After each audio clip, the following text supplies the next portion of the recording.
Hi friends, एक crops के ऊपर सेकंड वीडियो है जिसके अंदर मैंने पीआईक्यू पहले वाली वीडियो में करा रखा और ऑलमोस्ट मैंने सभी क्रॉप्स आपको कवर कर दिए हैं। जैसे कि शुगर कैन हो गया, कॉटन हो गया, व्हीट, राइस, मिलेट्स हो गए। तो ऑलमोस्ट क्रॉप्स का काफ़ी कुछ खत्म हो चुका है। टोबैको मतलब आप देखोगे तो आपको समझ में मज़ा आ जाएगा, बस इतना बोलना चाहूँगा मैं। तो सेकंड वीडियो उसी का कंटिन्यूएशन है क्योंकि एक वीडियो में बहुत लंबा हो जाता है, कभी कभी हम बोर हो जाते हैं। तो इसलिए सोचा कि एक बार आपका रिकैप भी करा दूंगा मैं इस वीडियो में और कुछ नई चीज़ भी बता दूंगा। ऐसे एक दो वीडियो और आज ही आ जाएंगे बिकॉज कंटेंट ऑलरेडी रेडी है मेरा। तो चलिए, which of the following statement related to the Indian agriculture is correct. और सोर्स भी आपको बताऊंगा मैं कौन से बुक से ले रहा हूं। मैं क्लास 8th, क्लास 10th और क्लास 12th मेजर यही सोर्स है मेरा। ह्यूमन ज्योग्राफी का पार्ट है बेसिकली है, जिसके अंदर इकोनॉमिक्स भी आता है। बाय द वे बताऊं आपको तो आपको मिल जाएंगे सारी चीजें। India has a world largest cropped area. हाँ ठीक है, बात सही है। इंडिया हैज अराउंड, बिल्कुल सही बात है, इंडिया है। और उसके बाद वैसे सही बताओ तो भाई थर्ड है इंडिया। अगर देखो तो मैं थर्ड है वैसे, ठीक है। Cropping pattern is dominated by the cereal crop, बिल्कुल सही बात है, कोई प्रॉब्लम नहीं है यहाँ पे। और the average size of the Indian farm holding is too small for the several agricultural operation. ये बात सही है बिकॉज बहुत ज्यादा डिवाइड होकर छोटी छोटी फैमिली बढ़ रही हैं, तो उसकी वजह से हमें देखने को मिलता है कि जो साइज हो रही है बहुत छोटी हो रही है। इसके लिए हमें देखने को मिलता है इंटेंसिव सबसिस्टेंस फार्मिंग हमें देखने को मिलती है बहुत सारे ग्रामीण एरिया में। तो थर्ड वाला था वैसे सही। Cropping pattern is mainly dominated by the serial. देखिए कोई इस बात पे ध्यान नहीं देता, लेकिन सीरियल हमारे यहाँ पे 54% जो क्रॉपिंग पैटर्न है ना, उसका सीरियल जो 54% है। अब देखो यहाँ पे जिसमें अगर आप बात करते हो तो सीरियल के अंदर आता क्या, हमको लगता है कि नहीं ये सब तो नहीं आता होगा। देखो सीरियल के अंदर वो सब चीजें आती हैं, राइस हो गया, व्हीट हो गया, जवार, बाजरा, मेज, रागी। तो ये जो होता है जवार, बाजरा, मेज और रागी, इसको मैं ना थोड़ा सा कम पानी के अंदर भी उगा सकता हूँ। ऑलरेडी मैंने पहले वाले वीडियो में समझा रखा है। जवार, बाजरा और रागी तो हमारे मिलेट्स हैं, और मेज भी काइंड ऑफ वैसा क्रॉप है जो फॉडर भी है और हम खुद के लिए भी यूज करते हैं मेज। तो ये जो चारों क्रॉप है इसको हम ऐसे बोल सकता हूँ, रेनफेड क्रॉप भी बोल सकता हूँ। रेनफेड मतलब जितना पानी मिला उतने से काम चल जाएगा यहाँ पे, बाकी एज इरिगेशन नहीं भी किया तो कोई प्रॉब्लम नहीं है। और जैसे कॉटन हो गया, कॉटन में अगर भाई पानी तो चाहिए चाहिए प्लस और क्या चाहिए, प्लस इरिगेशन भी चाहिए। सेम शुगर कैन भी है, जूट के साथ भी हुए, तो जूट के साथ तो पानी ज्यादा चाहिए होता है रेन की तरफ से, रेनफॉल की तरफ से, मतलब बारिश की वजह से। तो ये सब चीजें आप दिमाग में रखेंगे क्योंकि ऑलरेडी मैंने बता रखा है। तो एक बार आप पहला वीडियो देखेंगे तो उसमें ज्यादा आप कनेक्ट कर पाएंगे। अब आपको कुछ चीजें सिर्फ यहाँ पे बताना चाहूंगा। ये क्रॉप कौन सी है, जवार, बाजरा, मेज और रागी, ये चारों के चारों है खरीफ क्रॉप्स। देखो खरीफ क्रॉप, क्योंकि बहुत बार बच्चों को डाउट। अच्छा इसका आंसर बताता हूं, इसका आंसर डी होगा because India has a world largest crop area. बिल्कुल सही बात है, इसमें कुछ गलत नहीं है। और हम major producing wheat, rice, pulses, cotton, हम because we are the one of those largest producing में आते हैं हम लोग। तो डेफिनेटली फर्स्ट वाला बहुत ही जनरलाइज स्टेटमेंट है, कोई अंधा भी पढ़ के सही बता सकता है। क्रॉपिंग पैटर्न सीरियल हो गया, देखिए ऑफकोर्स वही बताया मैंने 54%। इसका सोर्स क्लास 11th आई थी, हाँ 11th की ज्योग्राफी है, ह्यूमन ज्योग्राफी जो है, इंडियन ज्योग्राफी जो है, इंडियन वाला पार्ट है, उसके अंदर आपको मिलेगा। अच्छा कुछ क्रॉप्स के नाम बताता हूँ जो खरीफ क्रॉप के अंदर आती है, लिख लीजिए क्योंकि अभी आप पहला वीडियो देखिए कि नहीं देखिए मुझे पता नहीं है, लेकिन आपको चीजें बता देना चाहता हूँ यहाँ पे मैं। देखिए मिलेट है, मिलेट्स के अंदर ये सारे आते हैं, सारे खरीफ क्रॉप के अंदर आएंगे जितने भी मिलेट्स आएंगे। मेज आएंगी, ठीक है। और अब पैडी तो भाई पूरी दुनिया जानती है, पैडी या राइस बोलिए आप उसको। पैडी का एक टाइप है जिसको बोलते हैं ओस, अमन और बोरो। ये जो टाइप है ये आपको बंगाल, उड़ीसा और आसाम में उगाया जाता है। और ये इसके एग्जाम में क्वेश्चन पूछा हुआ है सीडीएस में, आपको मिल जाएगा यहाँ पे भी। चलिए ग्राउंड नट हो गया, सीसम हो गया। देखिए सीसम वैसे साउथ इंडिया में एक रबी क्रॉप है और नॉर्थ इंडिया में वो खरीफ क्रॉप। कैसे, सीसम को रेनफेड क्रॉप है वैसे by the way, kharif crop मतलब रेनफेड क्रॉप है, जितना पानी मिला उससे काम चल जाएगा उसका। लेकिन साउथ इंडिया में रबी क्रॉप क्यों बन जाता है, साउथ इंडिया में आपको देखने को मिलता है रिट्रीटिंग मानसून, तो इसलिए वहां पे बारिश होती है जब अक्टूबर और नवंबर के महीने में, तो उस टाइम पे उगाया जाता है उसको। That's why sesame become the rabi crop in the southern India. Otherwise it's this crop, अरे क्या बोलते हैं उसे, rabi, it's kharif crop in the south north India. चलिए तो काफी चीजें बता दी आपको मैंने। इसके साथ ही साथ एक ना लिस्ट बना लो, चलो मेरे साथ ही लिस्ट बना लो क्योंकि वही बोल रहा हूं ना, रिवीजन हो जाएगा आपका। अब मैं लिखता हूं यहाँ पे खरीफ क्रॉप और रबी लिखता हूं। देखिए रबी याद करना थोड़ा आसान है, वैसे खरीफ भी यार देखो कोई बड़ी बात नहीं है, बार बार पढ़ोगे याद हो जाती है। तुम्हारे अटेंशन कितना इंपॉर्टेंट है वो ज्यादा इंपॉर्टेंट। रबी में सब जानते हैं हमारा व्हीट, व्हीट हमारा सबसे अच्छा रबी क्रॉप है, काफी क्वेश्चन इसके ऊपर पूछे जाते हैं। मटर, देखिए जो ये सब पूरा इसकी पल्सेस वाली फैमिली में आता है, मटर हो गया। ग्राम हो गया, ग्राम जिसको हम बोलते हैं अपना चने की दाल, मस्टर्ड, मस्टर्ड दिमाग में रखिएगा, लोगों को लगता है मस्टर्ड वैसे ऑयल सीड है, लेकिन जितने ऑयल सीड मैक्सिमम आपको देखने को मिलते हैं वो खरीफ वाले साइड मिलते हैं, लेकिन मस्टर्ड हो गया, लिनसीड हो गया, ये अपने इसमें आता है, रबी में आता है।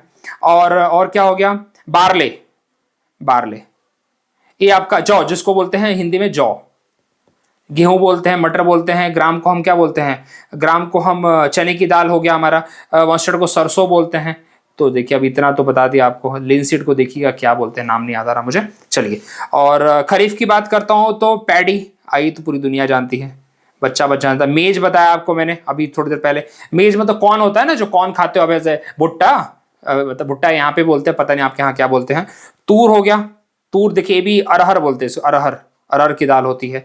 उसके बाद मूंग हो गया, ये भी आपका दाल वाला ही टाइप है, मूंग की दाल होती है। उड़द होती है, ये तो यार देखो सब सुनते हैं, मम्मी आपकी बनाती होंगी, ठीक है। ये देखो ये दाल में यहाँ पे आते हैं, और ये वाला जो दाल है अपना चने की दाल, चने की दाल आप रबी में दिमाग में रखिएगा, कभी घर में बात करिए, ये सब आपको डिस्कशन में मिल भी जाएगा।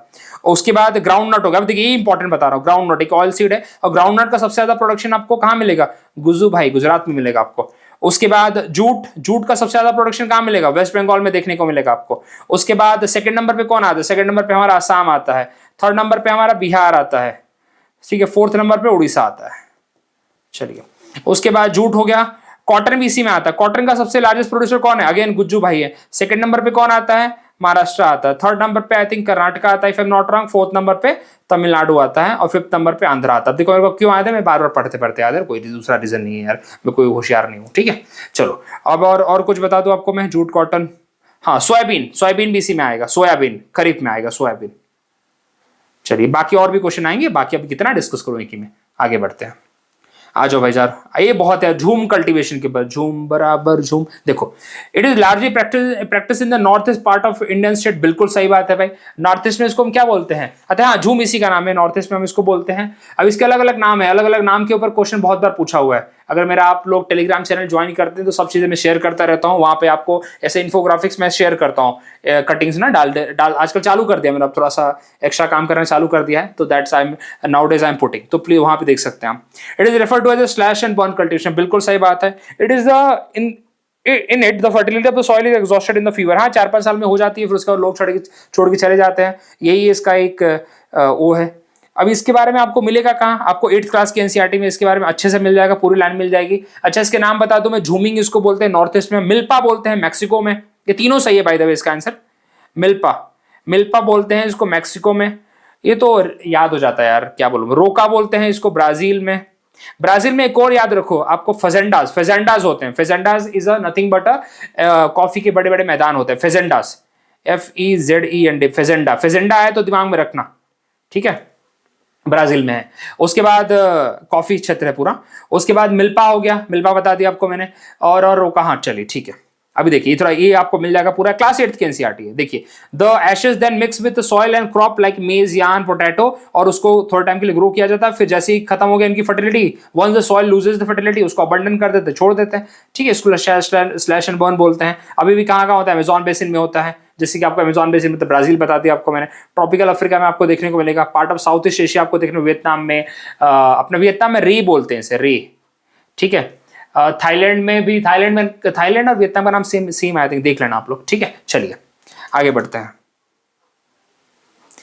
Private investment in the Indian agriculture is mostly on labour saving mechanism, this could be response to the, तो इसे होगा क्या, मतलब प्राइवेट इन्वेस्टमेंट जो बढ़ रहे हैं हमें इंडियन एग्रीकल्चर में, वो क्या चाहते हैं कि भाई मैकेनाइजेशन हो, मतलब लेबर का ऊपर फोकस ना रहे हमारा, ऐसा ना हो कि सब कुछ लेबर ही करे। अब पहले लेबर करते थे, लेकिन आजकल तो भाई बहुत बड़े थ्रेसर आ गए हैं, बड़े बड़े मशीन्स आ गई हैं, तो क्यों हो रहा है ऐसा, क्योंकि देखो पर्पज ये है, क्योंकि लेबर भाई अपनी ज्यादा डिमांड कर रहा है, और इसका एक और मोटो है कि प्रोडक्टिविटी बढ़ाई जाए, कॉस्ट कम करके प्रोडक्टिविटी बढ़ाई जाए, तो यहाँ पे rising wages and the tighter labour market, इसका इंपैक्ट पड़ेगा, ठीक है। प्रोडक्टिविटी ऑफ कोर्स ये भी है, could be response to the rising productivity, देखिए हमारे यहाँ पे प्रोडक्टिविटी बढ़ नहीं रही है, ठीक है, this could be response to नहीं होगा, रिस्पॉन्स तो इसको दे रहे हैं, लेकिन जब इसको रिस्पॉन्स देंगे तो इसका आउटपुट होगा, दिस इज आउटपुट, हम आउटपुट की बात कर रहे हैं। ये क्यों हो रहा है, बिकॉज हम चाहते हैं ऐसा है, लेकिन किस वजह से है, बिकॉज हम देख रहे हैं भाई कि वेजेस अब बढ़ रहे हैं, और हम नहीं चाहते कि भाई मतलब ना ज्यादा करके लेबर पे डिपेंडेंट रहे हम लोग, तो ये पर्पज है। अदरवाइज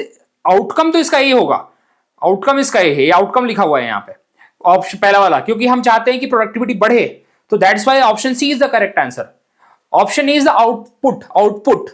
चलिए आगे बढ़ते हैं। इसलिए हम चाहते हैं भाई कि मैकेनाइजेशन हो और लेबर के ऊपर डिपेंडेंट ना रहना पड़े। अदरवाइज लेबर भाई आजकल आप गांव में आके देखिए, लेबर देखिए, अब तुम बोलोगे कि यार लेबर कितना ही पैसा मांगता है, लेकिन फार्मर को पता होता है कि उसे कितने लेवल पे काम कराना है, अपने को नहीं पता, अपन बहुत दूर बैठे हैं, तो हमारी कहानी अलग है।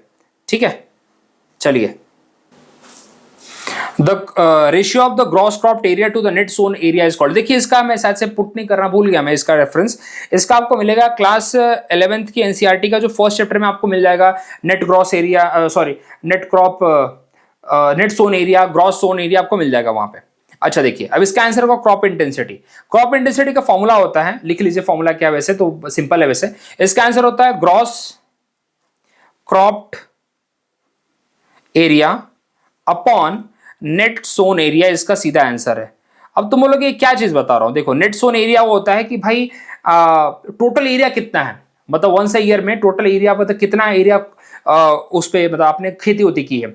अब इसकी इन्फॉर्मिटी नहीं है, इसके अंदर कोई इन्फॉर्मिटी नहीं है। जैसे मैं बोलूं कि पंजाब में, हरियाणा में, यूपी में आपको देखने को मिलेगा कि बहुत ही ज्यादा मतलब नेट सोन एरिया बहुत ज्यादा है। वही आप देखो छोटी छोटी स्टेट्स में से मिजोरम में, सिक्किम में बहुत कम मिलेगा। तो इसकी मतलब जो सेम नहीं है सबके लिए, सेम ग्रॉस के साथ भी वही है। ग्रॉस क्रॉप्ड एरिया मतलब ये होता है कि टोटल सोन एरिया, टोटल से area more than once a year. तो नेट सोन की बात करता हूं तो एक ईयर की बात करता हूं, विद इन 1 ईयर की बात करता हूं मैं, और ग्रॉस की बात करता हूं तो मोर देन 1 ईयर की मैं बात करता हूं मैं।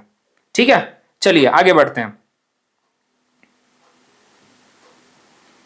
Agriculture in India is still accounted for the substantial share in total employment. बिल्कुल सही बात है, हमें देखने को तो मिलता ही है कि जो इंडिया के अंदर जो एग्रीकल्चर हो रहा है वो मोर देन जो 50% पॉपुलेशन इंडिया में है वो अभी भी किसके साथ है, एग्रीकल्चर में लगी हुई है। 50% से प्लस है अभी भी। ठीक है, और यहाँ पे हमें आउटपुट बहुत कम मिलता है, अराउंड हमें 20% का आउटपुट हमें मिल रहा है, और हमारी 50% जनता इसमें लगी हुई है, मोर देन 50% जनता इसके अंदर लगी हुई है।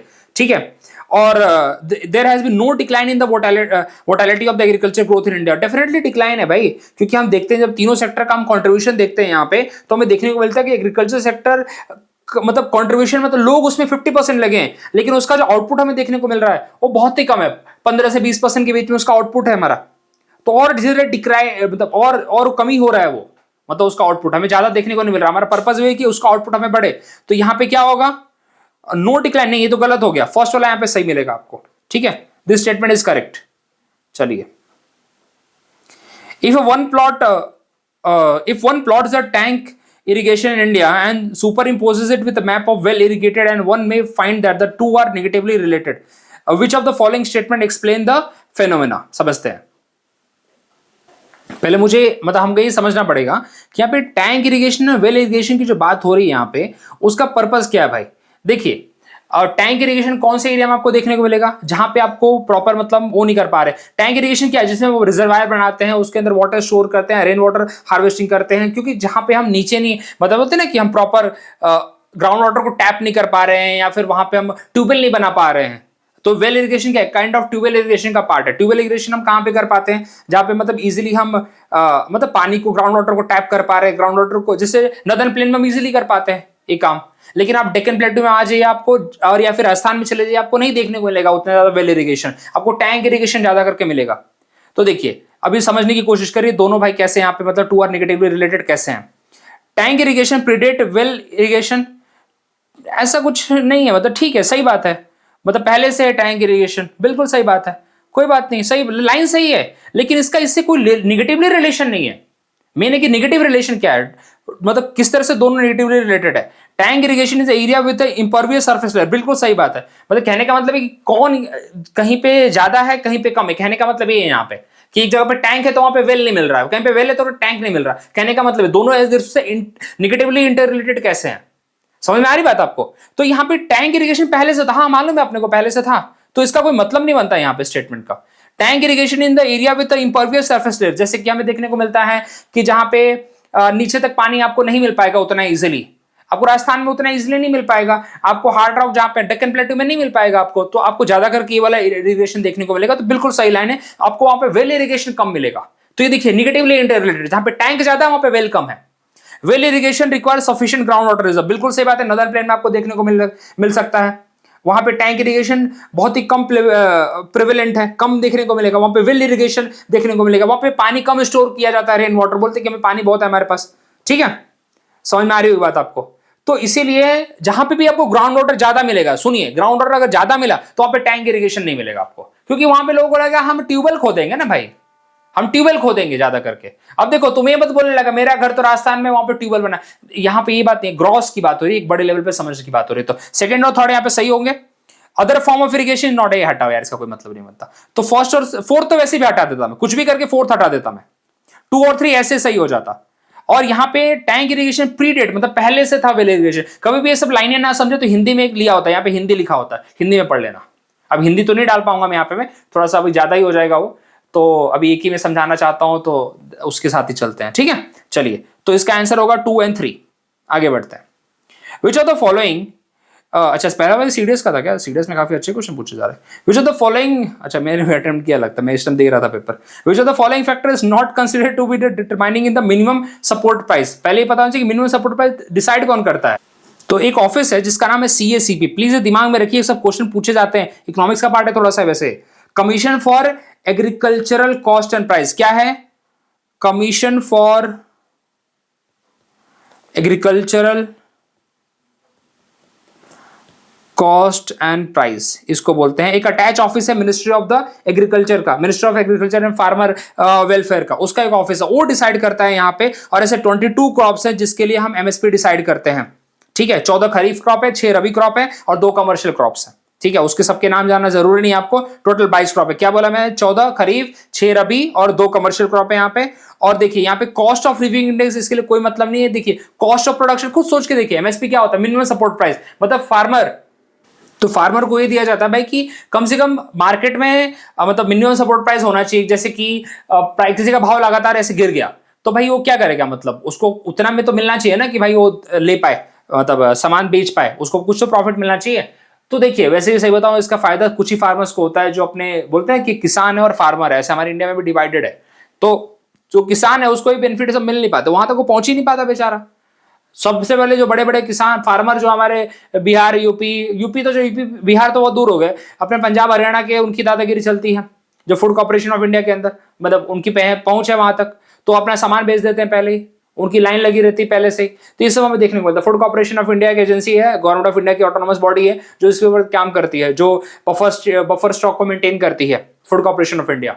चलिए, तो कॉस्ट ऑफ प्रोडक्शन बिल्कुल है, price trend in the international and domestic market बिल्कुल डोमेस्टिक, उसी के बेसिस पे लोग डिसाइड करेंगे कि हमें मिनिमम सपोर्ट प्राइस कितना रखना है। ठीक है, कॉस्ट ऑफ लिविंग इंडेक्स का कोई लेन देन नहीं यहाँ पे। कॉस्ट ऑफ लिविंग इंडेक्स का क्या मतलब, वो सबके लिए अलग अलग हो सकता है। इंटर क्रॉप प्राइस पैरिटी बिल्कुल इकोनॉमिक्स का क्वेश्चन वैसे बताओ आपको, तो कहीं ना कहीं ह्यूमन ज्योग्राफी उसका पार्ट ही है, इकोनॉमिक्स का पार्ट आपको बता ही रखा है। तो cost of living index is the right answer है। चलिए आगे बढ़ते हैं। Which of the following is not a type of, देखिए कोई अंधा भी बता सकता है, intensive subsistence agriculture is not a type of the commercial agriculture. देखिए अगर इसके बारे में आपको नहीं पता है तो आपको रिक्वेस्ट करना चाहूंगा मैं कि क्लास 12th की जो ह्यूमन ज्योग्राफी है उसके अंदर जो प्राइमरी एक चैप्टर प्राइमरी एक्टिविटीज उसको पढ़ेंगे, आपको समझ में आ जाएगा। प्राइमरी एक्टिविटी के अंदर सब दे रखा है, वैसे क्लास 8th का मैंने यहाँ पे ऐड कर रखा है। ये देखिए कमर्शियल फार्मिंग के अंदर क्या क्या आता है। मिक्स फार्मिंग आती है, बिल्कुल कमर्शियल ग्रेन फार्मिंग आती है, जैसे पंजाब हरियाणा में होती है, राइस की होती है, गेहूं की होती है। टेम्परेट ग्रासलैंड जो है हमारे प्रेरीज हो गए, जिसको हम ग्रीनरीज ऑफ द वर्ल्ड कहते हैं, वहां पे वीट का कल्टीवेशन बहुत बड़े लेवल पे होता है, वेल्ड्स में होता है। उसके बाद हमारे सेंटबरी डाउन्स, जितने भी आपको टेम्परेट ग्रासलैंड मिलेंगे वहां पे आपको वीट की खेती, उसके बाद जो बार्ले सब की खेती आपको देखने को भी बड़े लेवल पे होगी। मेज की खेती होती है बड़े लेवल पे। और प्लांटेशन तो आपको पता ही है, प्लांटेशन के अंदर तो भाई शुगर कैन प्लांटेशन, ये देखिए शुगर कैन प्लांटेशन ये ज्यादा करके यूपी में बहुत होता है। UP is the largest producer of the sugar cane, then come the Maharashtra. Okay चलिए अब यहाँ पे बात करते हैं ग्रेन फार्मिंग। देखिए ग्रेन फार्मिंग तो होता है, वही तो बोला कमर्शियल ग्रेन फार्मिंग होती है, मिक्स फार्मिंग होती है, लाइव स्टॉक रेंचिंग होती है। लाइव स्टॉक रेंचिंग भी कहाँ मिलेगा आपको? टेम्परेट ग्रासलैंड के अंदर आपको बहुत मिलेगा। अपना रेनडियर की लाइव स्टॉक रेंचिंग होती है अपने उसमें प्रेरीज के ऊपर, कनाडा में होती है, जहां पे आर्टिक वाला रीजन है ना, वहां पे रेनडियर की होती है। ये सब आपको पढ़ने को मिलेगा। रेनडियर, ठीक है, जो वहां पे वो क्या बोलते हैं, इस्कोमोज में रहते हैं, इस्कोमोज के अंदर और लोग रहते हैं वहां पे, और ये सब किया जाता है। लाइव स्टॉक रेंचिंग की जाती है, बड़े लेवल पे होती है। ठीक है, लाइव स्टॉक फार्मिंग भी बोलते हैं इसे।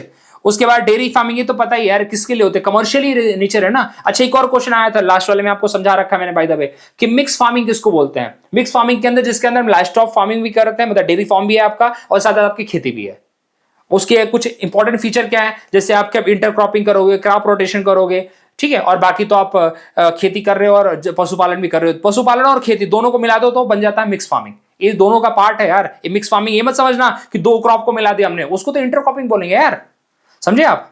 चलिए कमर्शियल ग्रीन क्या होता है भाई, हमारे यहाँ पे आपको क्या देखने को मिलेगा, देखिए temperate grassland of the north America, Europe, Asia.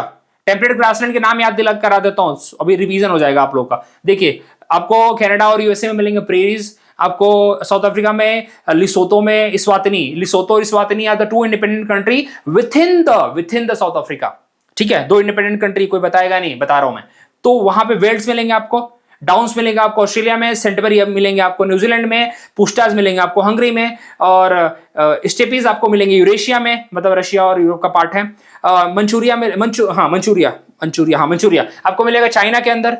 उसके पंपास आपको मिलेंगे अर्जेंटीना के अंदर। ये तो हो गए आपके this one temperate grassland. Tropical कौन से होंगे, लानोस वेनेजुला में मिलेंगे आपको, ठीक है। कंपास आपको ब्राजील में मिलेंगे।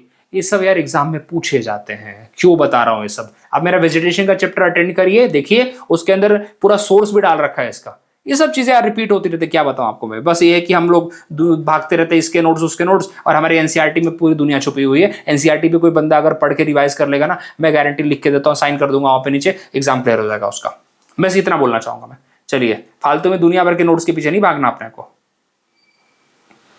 अब देखो यहाँ पे आ जाओ, अभी देखो यहाँ पे क्या भाई, सबसिस्टेंस क्या होती है, जो वो छोटे लेवल में होती है, मतलब वो अपना बैलगाड़ी में भी यूज कर रहे हो आप, आपका घोड़ा गाड़ी पता नहीं क्या क्या यूज हो रहा है, मतलब बहुत ही छोटे लेवल पे, अपने लेवल पे फार्मर काम कर रहा है। प्रिमिटिव एग्रीकल्चर बोलते हैं उसको। इंटेंसिव क्या होगा, एक छोटा सा प्लॉट है। अभी आजकल तो इंटेंसिव ही हो रहा है, क्योंकि फैमिली छोटी छोटी हो रही, लैंड बहुत छोटे छोटे हो गए हैं, तो मोर लेबर, बड़े बड़े टूल यूज किए जा रहे हैं। मतलब टूल अभी भी उतने बड़े नहीं है, लेकिन ठीक है, मतलब अब तो आजकल थ्रेसर उसर यूज किए जा रहे हैं, तो पुरानी कहानी लिखी हुई है यहाँ पे, अभी भी थ्रेसर उसर यूज किए जा रहे हैं अभी, ठीक है।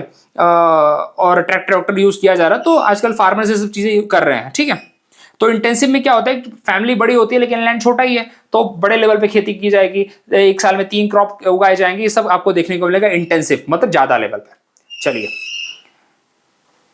The number of people per unit area of the arable land is termed, इसको बोलते हैं हम फिजियोलॉजिकल डेंसिटी। ये बहुत इंपॉर्टेंट क्वेश्चन है, मतलब लिटरली बताऊं, ये आपकी क्लास 11th की जो क्या बोलते हैं हमारा ये कौन सा यार, हाँ क्लास 11th की जो एनसीईआरटी है, वहां पे इसका आंसर आपको मिल जाएगा, ठीक है। तो फिजियोलॉजिकल डेंसिटी का आंसर क्या होगा, फिजियोलॉजिकल डेंसिटी इसका आंसर होगा। इसका मतलब क्या होता है भाई, इसका मतलब ये होता है कि number of people per unit area of arable land, ठीक है, जिससे पता चलता है कि भाई कितना यूटिलाइजेशन हुआ है, कितना फॉरेस्ट्री और कट करके हमने उसको ना इसके लिए सॉइल के लिए यूज किया है, इस सब हमें पता चलता है उससे, ठीक है। तो इसका फॉर्मूला होता है total population upon the net होगा cultivated area, net cultivated area, इसका फॉर्मूला कभी कभी डायरेक्टली फॉर्मूला पूछ देता है, ओके।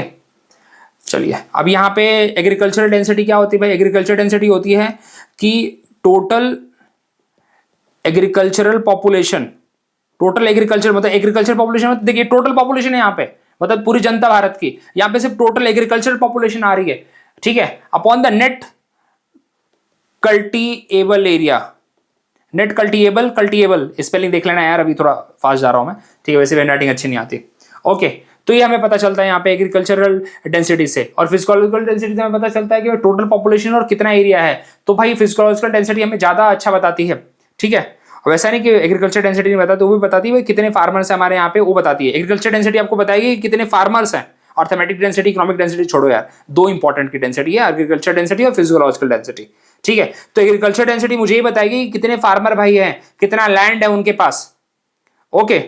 और फिजियोलॉजिकल डेंसिटी मुझे क्या बताती है भाई, कि मुझे देखिए अभी हायर फिजियोलॉजिकल डेंसिटी अगर है तो मुझे बताएगा कि भाई ज्यादा प्रेशर है एग्रीकल्चर लैंड के ऊपर, क्योंकि यहाँ total population upon the net cultivable area, अगर ज्यादा इसका आंसर है, समझ लो इसका आंसर 10 आ रहा है, तो मुझे पता चलेगा कि भाई पॉपुलेशन छोटे से लैंड पे ज्यादा है, ऑफ कोर्स वही है ना। अगर इसका आंसर हमें क्या बोलते हैं कम मिल रहा है, तो इससे पता चलेगा कि भाई कल्टीबल एरिया मेरा बढ़ रहा है, ये इनडायरेक्टली प्रोपोर्शनल है ना। चलो इसको समझा दो अच्छे से यार, थोड़ा अच्छे से लिख के बता देता हूं, एग्जाम में पूछे जाते हैं, जरा इसका इंप्लीकेशन क्या होता है, चलिए समझ लीजिए जरा। देखिए फॉर्मूला क्या बताया था मैंने फिजियोलॉजिकल डेंसिटी का, मैंने ये बोला था आपको कि टोटल पॉपुलेशन, एग्रीकल्चर में क्या था, सिर्फ एग्रीकल्चर पॉपुलेशन थी, यहाँ पे total population of a country है अपॉन द जो आपका नेट कल्टीवेबल एरिया है आपका। चलिए तो देखिए अगर आपका नेट कल्टीवेबल एरिया बढ़ेगा तो इसका आंसर भी तो क्या होगा, इसका आंसर भी तो बढ़ेगा, सिंपल सी बात है। सॉरी इसका आंसर, सॉरी इनवर्सली प्रोपोर्शनल है यार, क्या गलती कर रहा हूं मैं, इसका आंसर कम होगा ना। चलिए यहाँ पे मान के चलिए टोटल पॉपुलेशन 100 है, एरिया यहाँ पे 10 है, तो आंसर क्या आएगा 10 आएगा। अगर टोटल पॉपुलेशन 100 है, एरिया 20 हो गया, तो क्या आएगा 5 आएगा। तो जब इसका आंसर कम आने लगे तो समझ लेना वो फेवरेबल है, समझ के चलिए आप, ठीक है। लोअर फिजियोलॉजिकल डेंसिटी, ध्यान सुनिए, lower physiological density is favourable, मतलब ज्यादा मेरे पास एरिया है ना, ज्यादा एरिया है मेरे पास अपने लोगों को खिलाने पिलाने के लिए, ठीक है। सारी जनता तो खेती में लगी नहीं है, दिमाग में रखिए, सारी जनता खेती में लगी है क्या, मैं खेती में लगा हूं क्या, आप लगे हो क्या, नहीं लगे हो, आपकी फैमिली लगी है क्या, नहीं, सर्विसेज में ज्यादा लोग हैं, लेकिन भाई फार्मर तो काम कर रहा है ना, तो उसके लिए एग्रीकल्चर डेंसिटी आ गई, लेकिन टोटल पॉपुलेशन के लिए फिजियोलॉजिकल डेंसिटी आती है। इससे पता चलता है कि कितनी जनता, मतलब कितना जमीन है मेरे पास, कितना जमीन ऐसा है नेट सोन एरिया है जिससे अपने लोगों को मैं फीड कर पाऊं, कहने का मतलब है यहाँ पे। तो अगर उसकी वैल्यू ज्यादा आ रही है तो इसका मतलब मेरे लिए लॉस की बात है, मेरा फेवरेबल कंडीशन नहीं है। मुझे क्या पता ऐसा दिन आ जाए मेरी कंट्री में कि मुझे दूसरे कंट्री से वो करना पड़े, इंपोर्ट करना पड़े सामान, मतलब फूड आइटम, लेकिन अगर ज्यादा है तो मैं अपनी लोगों को खिला सकता हूं, बाहर के लोगों को भी खिला सकता हूं, तो एक्सपोर्ट भी कर सकता हूं, कहने का मतलब ये होता है। तो ये दोनों पे दिमाग में रखेंगे, एग्रीकल्चर डेंसिटी और फिजियोलॉजिकल डेंसिटी। चलिए ये आप पढ़ लीजिएगा आराम से इसको। Which of the following state is not prominent for the plantation agriculture? देखो तुम्हें कुछ नहीं पता होगा तो तुम यहाँ पे एलिमिनेट किसको करोगे, खुद सोच के देखो। तुम यहाँ पे क्या आसाम को तुम एलिमिनेट कर सकते हो, हाँ आसाम को तो मैं ऐसे एलिमिनेट कर दूंगा। टी का बहुत बड़ा यहाँ पे उत्पादन होता है, सबसे बड़ा ज्यादा टी का होता है यहाँ पे उत्पादन, आपको पता ही है। टी सबसे ज्यादा टी यहाँ पे है, उसके बाद वेस्ट बंगाल में है, इसके बाद थर्ड यहाँ पे तमिलनाडु में है। चलिए केरला किसके लिए, रबर प्लांटेशन के लिए फेमस है, तो तुम ऐसे वो हेड्स ही हटा दोगे। अच्छा तुमको मैंने बोला था, प्रॉमिस किया था मैं रबर प्लांटेशन के ऊपर बताऊंगा, रुको बता देता हूं। अभी नागालैंड के ऊपर आपको रबर आपको देखने को मिलेगा, आपको नॉर्थ ईस्ट में रबर प्लांटेशन देखने को मिलेगा। आपको याद करिए, आपको मैंने जब करंट अफेयर बताया था, करंट अफेयर देख लो यार मेरा, काफी जनवरी का मैंने करा रखा है ऑलमोस्ट। देखिए एक स्कीम है इन रोड स्कीम, ये बेसिकली हमारा पर्पज है कि नेचुरल रबर को ग्रो किया जाएगा। कहां पे, नॉर्थ ईस्ट के अंदर, नॉर्थ ईस्ट के अंदर नेचुरल रबर को ग्रो किया जाएगा, जिसके अंदर जितने भी टायर वाली कंपनी है वो जुड़ी है, रबर बोर्ड उसके साथ जुड़ा हुआ है, तो इसके ऊपर काफी काम किया जा रहा है। अगर इन रोड स्कीम आए तो दिमाग में रखिए, it's rubber plantation, natural rubber plantation के ऊपर काम किया जा रहा है। तो कौन सी राज्य होगा, राजस्थान होगा यहाँ पे, समझे आप। तो चलो तुमको बता देता हूं मैं रबर प्लांटेशन के लिए क्या क्या कंडीशन है, क्योंकि एग्जाम में काफी बार रबर के ऊपर पूछा जाएगा। वैसे तो एक और वीडियो मेरा आएगा, एक और दो तीन आएंगे जिसमें बहुत सारी चीजें बताऊंगा मैं आप लोगों को। देखिए रबर प्लांटेशन के ऊपर लिख लो जरा अभी तुम लोग, ठीक है। क्या कंडीशन चाहिए भाई, अबाउट 25 डिग्री सेल्सियस उसके लिए टेम्परेचर चाहिए, ह्यूमिड क्लाइमेट चाहिए, ह्यूमिड ऑफ कोर्स ये बात है, थोड़ा बारिश वारिश चाहिए वहां पे, मोर देन 200 सेंटीमीटर रेनफॉल चाहिए। केरला में होती है, वेस्टर्न घाट का पार्ट है, नॉर्थ ईस्ट में होता है, वेस्टर्न घाट का पार्ट है, ठीक है। तो यहाँ पे स्टेट्स लिख लीजिए कौन से सबसे ज्यादा हाईएस्ट प्रोड्यूसिंग, यहाँ पे केरला है, सेकंड नंबर पे आपको तमिलनाडु मिल जाता है, थर्ड पे कर्नाटका मिल जाता है। इक्वेटोरियल क्रॉप है, मतलब जहां पे अच्छी खासी बारिश होती है उस एरिया में उगाया जाता है, ठीक है। तो इस तरह का दिमाग में रखना आपको। चलिए ये आपको बता दिया मैंने, अभी आएगा, चिंता मत करिए, इसके ऊपर और बता दूंगा मैं जब आपको इसमें आएगा तब, ठीक है। चलो अभी आ जाओ यहाँ पे अगले क्वेश्चन पे, ग्रोइंग 2 और मोर क्रॉप साइमल्टेनियसली। अच्छा इसका आंसर बता दिया ना, हाँ राजस्थान होगा। चलिए आगे बढ़ते हैं, यहाँ पे क्या बोला भाई, यहाँ पे ग्रोइंग 2 और more crop simultaneously on the same field in a defined pattern, मतलब समझिए कि एक एरिया में आपने कुछ ग्रो कर लिया, फिर दूसरे एरिया में आपने, एक एरिया में वीट लगाया तो दूसरे में एरिया में आपने पी लगा दिया, पी मतलब जिसको हम बोलते हैं मटर, ठीक है, तो आपने उगा दिया, तो इसको हम क्या बोलते हैं, इसको हम बोलते हैं इंटरक्रॉपिंग। क्या कहते हैं इसको हम, इंटरक्रॉपिंग, जिसके अंदर भाई आप कोशिश करते हो, इसके अंदर ज्यादा करके लेगुमिनस प्लांट उगाए जाते हैं साथ ही साथ, ठीक है। ग्रोइंग 2 डिफरेंट क्रॉप टुगेदर, मतलब एक साथ ही आसपास ही रहेंगे, एक ही खेत में रहेंगे, समझ लो एक खेत है, इसके अंदर एक लाइन इसकी, एक लाइन दूसरे की, एक लाइन तीसरे, मतलब एक लाइन अगेन ए वीट का है तो ये भी वीट का है, ए पी का है, ऐसे इंटरक्रॉपिंग होती है, ठीक है। मिक्स फार्मिंग तो आपको बता दिया, जिसके अंदर क्या करते हो, मिक्स फार्मिंग के अंदर लोगों को लगता है यही मिक्स फार्मिंग है, नहीं भाई मिक्स फार्मिंग नहीं है। ये जो दो ऊपर के हमने, सॉरी, अच्छा मिक्स फार्मिंग, देखिए मिक्स क्रॉपिंग और मिक्स फार्मिंग दोनों अलग चीज है। मिक्स फार्मिंग के दोनों फीचर हैं, लेकिन मिक्स फार्मिंग ये नहीं है। मिक्स फार्मिंग को क्या कहते हैं, जिसके अंदर हम लाइव स्टॉक, लाइव स्टॉक मतलब जीव जंतु, उसको पालन करते हैं प्लस फार्मिंग भी करते हैं, अपना एग्रीकल्चर भी करते हैं, उसको बोलते हैं मिक्स फार्मिंग। ज्यादा करके हमें जो डेवलप्ड कंट्रीज हैं वो जहाँ पे अपने टेम्परेट ग्रासलैंड है, बड़े बड़े एरिया है जहाँ पे रेंचिंग भी की जाती है, बताया था ना ऊपर रेंचेस की बात आई थी, और साथ ही साथ वहाँ पे बड़े लेवल पे खेती की जाती है। चलिए, हाइब्रिड के अंदर हम क्या करते हैं कि हम न्यू मॉडर्न टेक्नोलॉजी यूज करते हैं, वैरायटी ऑफ अलग अलग HYV सीड्स हम यूज करते हैं। ठीक है।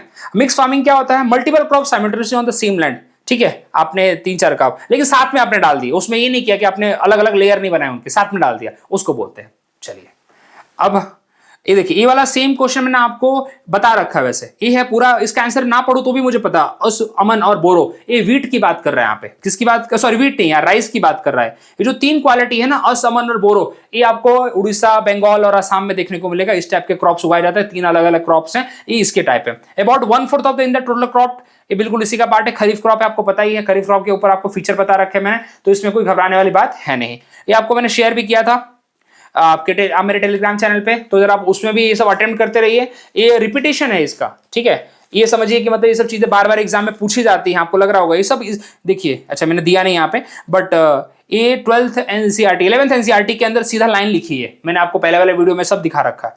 अब कितना सोर्स डालू, सोचा ये सब मैं वर्बली भी समझा सकता हूँ, इसलिए समझा रहा हूँ मैं।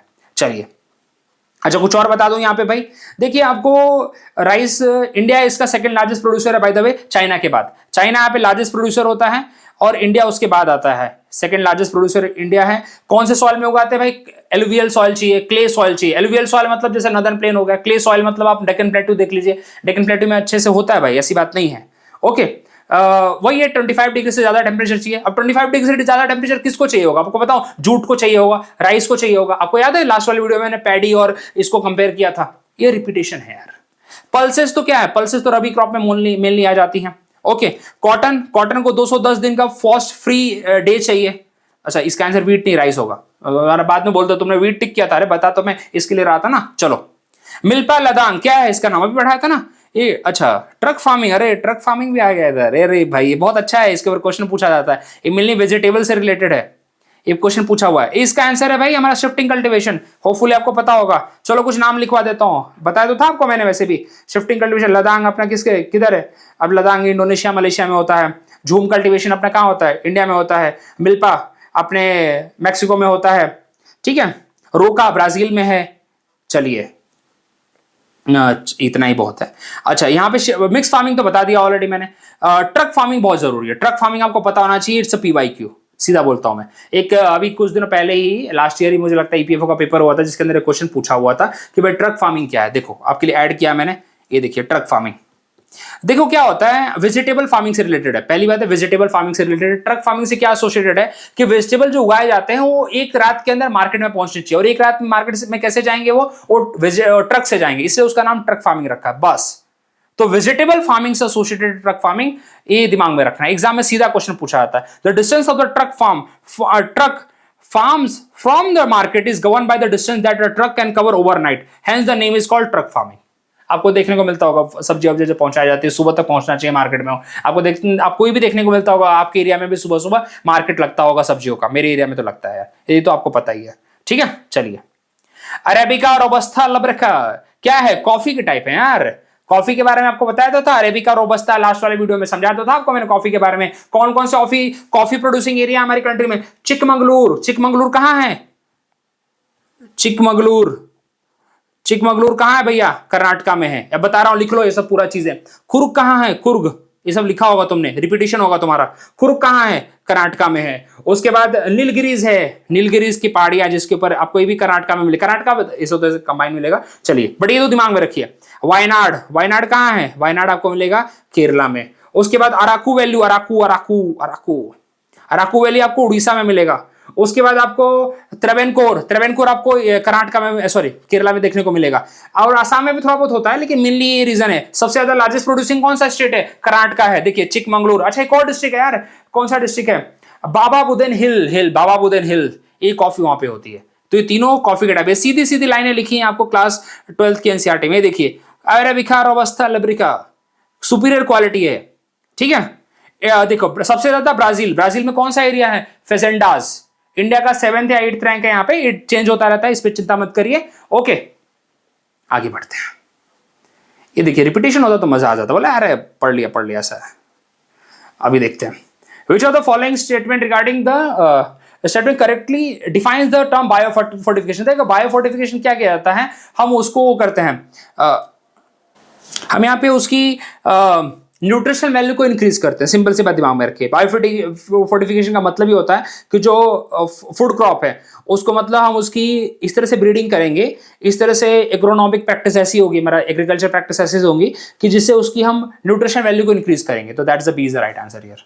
ठीक है, रेगुर सॉइल कॉटन से है। ग्राउंडनट कहाँ है, ग्राउंडनट भी ऐसा नहीं, ग्राउंडनट भी उगाया जाता है, गुजरात में होता है ना सबसे ज्यादा। ठीक है, टोबैको आंध्रा, आंध्रा से दिमाग में रखिए, टोबैको वहां पे होता है। इसके लिए कुछ 50 से 100 सेंटीमीटर की बारिश चाहिए होती है। और शुगर कैन कहाँ होगा, यूपी में होगा। फिर नेक्स्ट नंबर, शुगर कैन के लिए आपको अच्छी खासी बारिश चाहिए भाई। ठीक है, रेनफेड मतलब रेनफेड के साथ इरिगेशन भी चाहिए यहाँ पे, तो इस तरह काम नहीं चलता है। कॉटन आपको रेगुर सॉइल मतलब ब्लैक सॉइल की बात हो रही है आपको यहाँ पे। ब्लैक सॉइल जो मॉइस्चर कंटेन करती है, क्ले ज्यादा होता है उसके अंदर। और महाराष्ट्र डेक्कन प्लेटू में आपको देखने को मिलेगी, डेक्कन प्लेटू बसाल्ट से बना है। बसाल्ट एक तरह से इंट्रूसिव हमारा सॉरी एक्सट्रूसिव इग्नियस रॉक है, और एक्सट्रूसिव इग्नियस रॉक के अंदर जो कंटेंट होते हैं, जो उसके ग्रेन्स होते हैं, बहुत छोटे छोटे होते हैं। ओके चलिए, इतना लिंक करने की कोशिश करिए। और एक तरह से वो वॉल्केनिक सॉइल है। क्या है रेगुर सॉइल, एक वॉल्केनिक सॉइल है।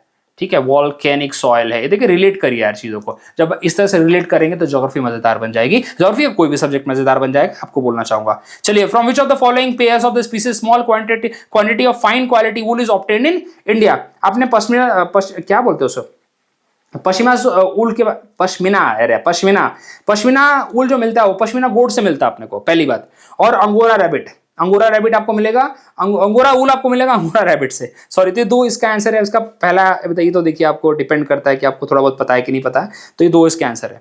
ठीक है, पश्मीना आपको जो मिलेगी हिमालयन रीजन में आपको मिलती है गोट, काफी फेमस गोट है वैसे। आप जो बहुत सिल्की आप वो देखते हो ना, चादर उधर मिलती है, बहुत पतली रहती है लेकिन बहुत ही ज्यादा, वो पश्मीना आपने सुना भी होगा। ठीक है, ये तो बहुत फेमस है। और अंगोरा आपको मिलेगा ज्यादा करके टर्की उर्की एरिया में, रैबिट होता है, बहुत ही ज्यादा फ्लफी होता है, लस्ट्रस होते हैं उसके वो क्या बोलते हैं, फर। चलिए, इसका आंसर ये है। अरे बहुत अच्छा क्वेश्चन भाई। Which are the following variety of silk in obtaining in order of the decreasing production. देखिए हमारे यहाँ पे सबसे ज्यादा जो होता है वो होता है भाई मलबरी, मैसूर याद करिए, मैसूर। ठीक है, मलबरी के केस में दिमाग में रखिए, मैसूर सबसे ज्यादा भाई फेमस है। ठीक है, और अपना मैसूर को हम क्या बोलते हैं, सिल्क सिटी भी बोलते हैं। टॉप स्टेट जो होता है वो मलबरी प्रोडक्शन में वो है कर्नाटका। ठीक है, KTK लिखता हूं मैं, कर्नाटका। तो इसका सीक्वेंसिंग दिमाग में रखिए, क्वेश्चन पूछा हुआ है मलबरी मोगा। चलो, तो पहले शुरू करिए मलबरी से, सेकंड नंबर पे मोगा आना चाहिए। ठीक है, पहले पे रखिए मलबरी, पहले इन्होंने खुद रखा है मलबरी, पहले पे रखिए। उसके बाद आपका मूगा रखिए, मूगा नहीं है तो कौन सा है फिर, मूगा ही होना चाहिए यहाँ पे। थर्ड पहले है, अच्छा मूगा लास्ट में है। तो चलिए ये तो फिक्स हो गया। तो फिर इसमें फिर सेकंड नंबर पे आएगा इरी आना चाहिए फिर, if I am not wrong. तो यहाँ पे ये वाला सही होगा फिर। ठीक है, देखो सबसे ज्यादा यहाँ पे आंसर सही है वैसे, चिंता मत करिए। तो मलबरी यहाँ पे सबसे ज्यादा है, फिर मूगा लास्ट में। एक्चुअली मैंने मलबरी मूगा याद किया था इसलिए दिमाग में आ रहा था मेरे।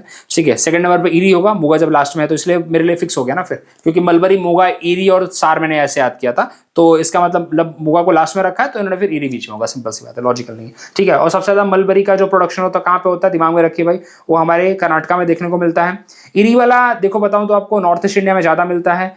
और मूगा आसाम में होता है सबसे ज्यादा। मूगा जो आपको दिमाग में मिलेगा वो आसाम में मिलेगा, सबसे ज्यादा इसका प्रोडक्शन होता है आसाम में। ठीक है, और मलबरी आप कर्नाटका में दिमाग में रखिए, 70% आपका मलबरी जो होता है कर्नाटका में होता है, सबसे ज्यादा यही होता है। ओके चलिए, which of the following is not correct about the organic farming? Not correct। देखिए, it does not use the genetically modified seed. हाँ, यूज नहीं करते। इसका आंसर भी 8th में था यार, देखो मैं भूल गया डालना, 8th के एनसीईआरटी में। चलो आपको मैं टेलीग्राम पे शेयर कर दूंगा वाला ना फोटो। सिंथेटिक पेस्टिसाइड और फर्टिलाइजर आर नॉट यूज, बिल्कुल नहीं। It use the minimal crop rotation. देखिए ये सही नहीं, क्रॉप रोटेशन अच्छा खासा होता है, मिक्स मतलब उसके अंदर क्रॉप रोटेशन इंटरक्रॉपिंग होती है, तो क्रॉप रोटेशन के थ्रू ही तो लोग करेंगे। बिकॉज जैसे जब उन्होंने वीट उगाया, वीट से कुछ प्रोडक्टिविटी कम हुई तो उन्होंने क्या ऐड कर दिया, उसके बाद पल्सेस उगा दिए, लेग्यूमिनस प्लांट उगा दिए, तो ये सब करना पड़ेगा ना उन्हें। तो क्रॉप रोटेशन तो होगा ही होगा, क्रॉप रोटेशन कैसे रोक सकते हो लोग। ठीक है, तो क्रॉप इसका रॉन्ग आंसर हो जाएगा। इट यूज इकोलॉजिकली प्रोटेक्टिव नहीं, देखिए वैसा नहीं है कि प्रोटेक्टिव प्रैक्टिसेस करते हैं वो लोग, बट दे मेक श्योर करते हैं कि भाई क्या बोलते हैं वो लोग, इस इन्वायरमेंट को ज्यादा हार्म ना करे, कहने का मतलब ये है यहाँ पे। तो मिनिमल क्रॉप रोटेशन नहीं, क्रॉप रोटेशन तो अच्छा खासा कर देंगे वो लोग। क्रॉप रोटेशन तो सबसे बेस्ट पार्ट है उनके लिए, क्रॉप रोटेशन नहीं करेंगे तो मर जाएंगे, सिंपल सी बात। फिर वो प्रोडक्शन वैसे ही कम है। लोग बोलते हैं ना ऑर्गेनिक फार्मिंग, अरे ऑर्गेनिक फार्मिंग में आपको ज्यादा करके क्यों नहीं मिलेगा, आपको आउटपुट ज्यादा नहीं मिलता, इसलिए सिक्किम जैसा छोटा स्टेट ने उसको प्रैक्टिस में लाया, यूपी जैसा बड़ा स्टेट नहीं ला सकता उसको। बहुत बार न्यूज में चलता ऑर्गेनिक फार्मिंग 2016 की बात है यार, तो लिटरली परेशान हो गए थे, मेरी सच भी थी, हर जगह ऑर्गेनिक फार्मिंग। कितनी बार तो बोल देना पड़ा भाई, यूपी स्टेट जैसा स्टेट, बिहार जैसा स्टेट जहां पे मतलब पॉपुलेशन इतनी, डेंसिटी इतनी हाई है, कैसे कर पाएंगे वो लोग, वेस्ट बंगाल जैसा स्टेट, तो that's not the correct way. चलिए प्लांटेशन फार्मिंग, अच्छा अगला क्वेश्चन है यहाँ पे, plantation farming has mostly been practice in the humid tropics, ऐसा जरूरी तो नहीं है यार, ठीक है चलिए ठीक है, ह्यूमिड प्रैक्टिस जैसे कि हमें रबर प्लांटेशन होता है, बिल्कुल रबर प्लांटेशन एक है, टी प्लांटेशन है, ठीक है no problem. The soil of the humid tropic is highly fertile, जरूरी नहीं है यार, ये बिल्कुल नहीं है, बिकॉज उस हिसाब से आपको वेदर आपको मिलना चाहिए, तो सेकंड वाले के साथ मैं नहीं जाता, ठीक है, हाईली फर्टाइल बिल्कुल नहीं जाता भाई, इतनी ज्यादा बारिश होती है तो भाई कितनी ज्यादा तो लीच हो जाती है, तो tropical soil are strongly weathered और बहुत ही कम न्यूट्रिएंट मिलते हैं उसके अंदर। तो आप जो ट्रॉपिकल सॉइल लिख लो यहाँ पे, ट्रॉपिकल सॉइल अलग से लिखो, उसके अंदर आप देखो वेदरिंग होती है, जैसे लेटराइट सॉइल है, लेटराइट सॉइल आपको कहाँ मिलेगी, जो अपना वेस्टर्न घाट है ना, यहाँ पे मिलती है आपको, बहुत ज्यादा बारिश होती है वाले एरिया में, और यहाँ पे पूरी तरह से उसकी जो लीच हो जाती है, उसके जो इंपॉर्टेंट न्यूट्रिएंट्स होते हैं ऊपर के, तो कहाँ बचता है, कुछ बचता ही नहीं है, तो नहीं बोल सकता, हाईली फर्टाइल नहीं बोल सकता उसको मैं। चलिए तो सेकंड गलत हो गया, first is the right answer, तो इसका आंसर क्या होगा, सी। आगे बढ़ते हैं। अच्छा ये बताओ वीट कल्टीवेशन का, यार ये तो बहुत ही सिंपल है, इसका आंसर तो क्या ही बताना आप लोग को, ठीक है। ऑप्टिमम टेम्परेचर कितना बोला है, अराउंड 30 डिग्री नहीं होता यार, अराउंड 30 डिग्री नहीं होता, ये तो बहुत ही कायदे की बात है, अराउंड 20 से 25 चाहिए, प्लीज इस दिमाग में रखो। वीट और राइस का तो भूलो मत यार, राइट के लिए 25 डिग्री से प्लस चाहिए, लेकिन वीट के लिए 20 से 25 चाहिए। ये जो कंडीशन बोली है राइस की बोली है उन्होंने, राइस को 25 डिग्री से प्लस चाहिए। Frost free days of 100 days, ठीक है 100 डेज तो चाहिए इसके लिए। वी लाइट क्ले और द हैवी लोम चलेगा, क्योंकि हैवी लोम मतलब लाइट क्ले और हैवी लोम यहाँ पे कंडीशन बता रहे हो एलवीएल सॉइल की डेक्कन प्लेटू में, तो ये तो सेकंड थर्ड सही है, लेकिन फर्स्ट वाला गलत है, फर्स्ट वाला गलत है, फर्स्ट वाला जहां भी हटा दो, सेकंड थर्ड सही है। देखो क्या है भाई, 50 से 75 सेंटीमीटर यहाँ पे इन्होंने बोला वो चाहिए, कूल ग्रोइंग सीजन चाहिए, 25 डिग्री प्लस तो अब क्या ही बोलना, ठीक है। नॉर्थ वेस्टर्न पार्ट में होता है, नॉर्दर्न प्लेन में होता है, ओके। अब यहाँ पे इन्होंने ये नहीं लिखा, लेकिन जो दिमाग में रखिए 100 फ्रॉस्ट फ्री डेज, मतलब वैसे एरिया चाहिए जहाँ पे बारिश हो ना हो, फ्रॉस्ट फ्री डेज वो होते हैं, ठीक है, तो आपको ये दिमाग में रखना है। चलिए अगले क्वेश्चन पे आते हैं भाई। Which of the following state highly yield variety of food grains were introduced in the part of the first phase of the green revolution? पहला, अब देखो भले आपको कुछ ना पता हो, क्या आप पंजाब हरियाणा के साथ जा सकते हो, देखो पंजाब हरियाणा तो वैसे भी आंसर में आपके आने चाहिए, बिकॉज जितने भी HYV सीड्स थे सब यहाँ पे ऐड किए गए थे, ठीक है। तो ग्रीन रिवॉल्यूशन जो 1 था, ग्रीन रिवॉल्यूशन 1 था, इसके अंदर आपको देखने को मिलेगा वीट और राइस पे बहुत ज्यादा फोकस था, एम स्वामीनाथन जी थे, और 1966 में इसकी शुरुआत हुई थी। पंजाब हरियाणा इसके बेनिफिटेड स्टेट है, फर्स्ट फेज में सबसे ज्यादा उनको यहाँ पे फायदा मिला था, तो ये आपका आंसर हो जाएगा पंजाब हरियाणा। आंध्र प्रदेश और जो आपको ये देखने को मिलेगा जो अपना तमिलनाडु है, ये सेकंड जो हमने ग्रीन रिवॉल्यूशन 2.0 किया था, तो उसका फायदा आपको तमिलनाडु में, आंध्र प्रदेश में, बाकी राज्यों में देखने को मिला था सेकंड फेज में। फर्स्ट फेज में पंजाब हरियाणा थे यहाँ पे। चलिए which of the following state more than the 50% area तो झूम कल्टीवेशन, देखिए इसका आंसर कितना 2022 का, तो मणिपुर इसका आंसर है। वैसे तो बता दूं आपको मैं, शिफ्टिंग कल्टीवेशन काफी ज्यादा वहां पे प्रैक्टिस की जाती है, तो आपको पता है तो पता है, तो एक तरह से एक अपना वो क्वेश्चन हो जाता है, हमारे सेंसस बेस्ड क्वेश्चन हो जाते हैं। वैसे तो ज्यादा करके लोग आसाम टिक करते हैं, बट मोस्टली यहाँ पे मणिपुर में है, ठीक है। सो दैट्स द थिंग यहाँ पे। तो ऐसे क्रॉप वाला वीडियोस देखो, अभी इंटर रिलेट कर पा रहे होंगे आप लोग, एक और वीडियो 2 वीडियो आ जाएंगे, आपका पूरा क्रॉप लर्न हो जाएगा, इस बात की गारंटी मेरी। और अगर क्वेश्चन आए तो नहीं छूटेंगे आपको क्वेश्चन, इतना मैं आपको बताना चाहूंगा। चलिए मिलते हैं अगले वीडियो में, थैंक यू वेरी मच।